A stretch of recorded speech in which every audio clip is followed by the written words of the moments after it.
જય શ્રી કૃષ્ણ બધાને. Ma'am thank you તમને બહુ જ, કારણ કે હું અહીંયા જોઈન્ટ થઈને હજી મારો 1 મહિનો જ થયો છે. ત્યારે હું જોઈન્ટ થઈને ત્યારે મને બહુ જ ગુસ્સો આવતો હતો બધી વાતમાં. તો આ 1 મહિનામાં મારામાં એટલો ચેન્જીસ છે ને, મારા હસબન્ડ, મારા આખા પરિવારવાળા બધા એમ કહે છે તું આ ક્લાસમાં ગઈ પછી તારામાં આખી તું આખી બદલાઈ ગઈ છું.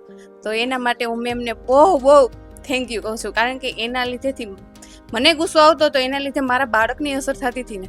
તો હું મારા ડૉક્ટરને અને તમને બેને બહુ થેન્ક યુ કહું છું કે મને આ ક્લાસ એટેન્ડ કરવા મળ્યો. Thank you. કે જ્યારે હું અહીંયા આવીને બહુ જ ગંદી હેબિટ હતી બધી જ મને. કપડાં તો હું ઘરે જાઉં એટલે ચડ્ડો પહેરું તો જ મને ઊંઘ આવે, સ્લીવલેસ પહેરું.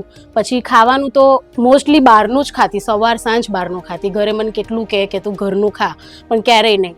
અને જ્યારે એ મને હેબિટ હતી ને ત્યારે છે ને મને રોજ મેમને સવારમાં આવીને કમ્પ્લેન કરું કે મેમ મને આજે અહીંયા પેઇન થાય છે, આજે અહીંયા થાય છે. પ્લસ કે મારું જે પીરિયડ હતું ને ઇરેગ્યુલર હતું, 1.5 મહિનો 2 મહિના એવી રીતે પીરિયડ આવતા મને.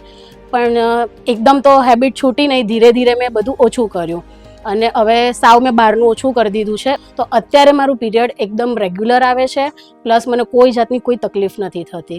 અને બહુ બધું ચેન્જીસ આવ્યું છે, બહુ બધી સ્કિલ ડેવલપ થઈ છે મારામાં. હું આટલા બધાની સામે આવી રીતે બોલી ના શકું, કે અત્યારે ધ્રુજું જ છું થોડી, પણ આજે વિચાર્યું હતું કે આજે હું બોલીશ.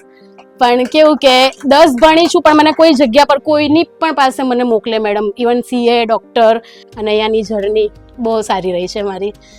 કહેવાય ને કે આખું બાળપણ મેં અહીંયા વિતાવ્યું હોય ને, મને એવું ફીલ થાય કે અત્યારે પણ મેરેજ છે મારા, મને ઘરની ઓછી યાદ આવે, પણ એટલી અહીંયાથી જવાનું હતું ને ત્યારે મેરેજ વચ્ચે આવી ગયા, નહીં તો જાત જ નહીં. Thank you.